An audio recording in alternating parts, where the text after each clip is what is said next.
আসসালামু আলাইকুম viewers, welcome to food report.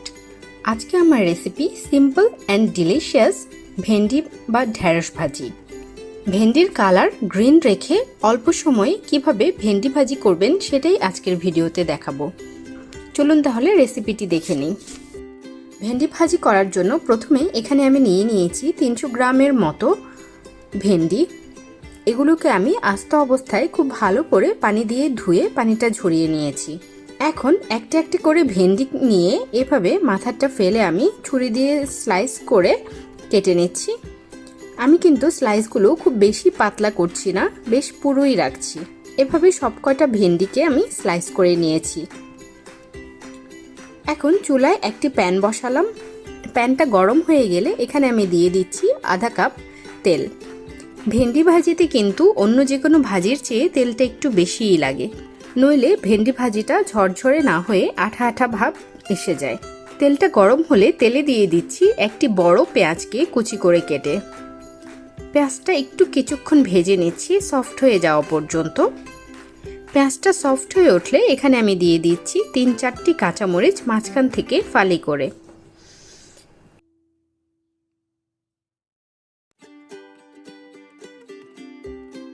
আগে থেকে কেটে রাখা ঢেঁড়সটা দিয়ে দিলাম।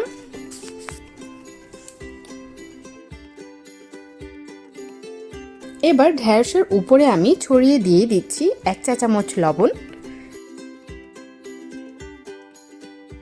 দিচ্ছি 1 চা চামচ জিরা গুঁড়ো,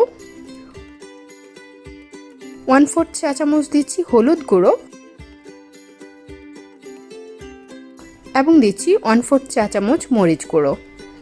ব্যাস, আর কোনো মশলাই কিন্তু এখানে আমি দিব না।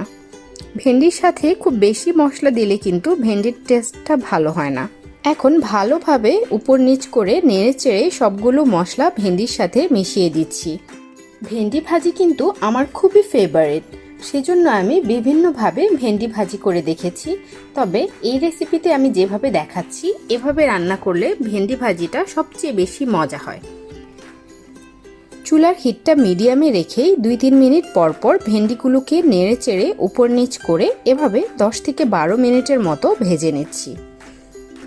আর হ্যাঁ, চুলার হিটটা কিন্তু কমানো যাবে না, মিডিয়াম হিটেই পুরো ভেন্ডি ভাজিটা আমি শেষ করব।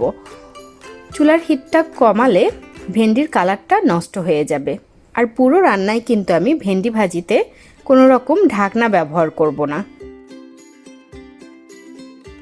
ঢাকনা দিলেও কিন্তু ভেন্ডির কালারটা নষ্ট হয়ে যায়। ঠিক 10 থেকে 12 মিনিট পর দেখতে পাবেন যে ভেন্ডির টুকরোগুলোর আঠা ভাব চলে গিয়ে এগুলো ঝরঝরে হয়ে গিয়েছে এবং ভাজির তেলটা আলাদা হয়ে গিয়েছে। তখন বুঝবেন যে ভেন্ডি ভাজিটা হয়ে গিয়েছে। এছাড়া ভেন্ডিটা ভাজি হয়ে গেলে এটা অনেক সফট হয়ে যাবে এবং ভিতর থেকে ভেন্ডির বিচিগুলো বের হয়ে আসা শুরু হবে। এবার উপর থেকে আমি ছড়িয়ে দিচ্ছি পরিমাণ মতো ধনিয়া পাতা কুচি। এটাকেও একটু নেড়েচেড়ে মিশিয়ে দিচ্ছি। রেডি হয়ে গেলে চুলা থেকে নামিয়ে গরম গরম ভাতের সাথে পরিবেশন করছি মজাদার ভেন্ডি ভাজি। আশা করছি আমার আজকের সিম্পল রেসিপিটি আপনাদের ভালো লাগবে। আর ভালো লেগে থাকলে অথবা আমার চ্যানেলে আপনাদের পছন্দের কোনো রেসিপি দেখতে চাইলে অবশ্যই আমাকে কমেন্ট করে জানাবেন। আজকে তাহলে এ পর্যন্তই। আল্লাহ হাফেজ।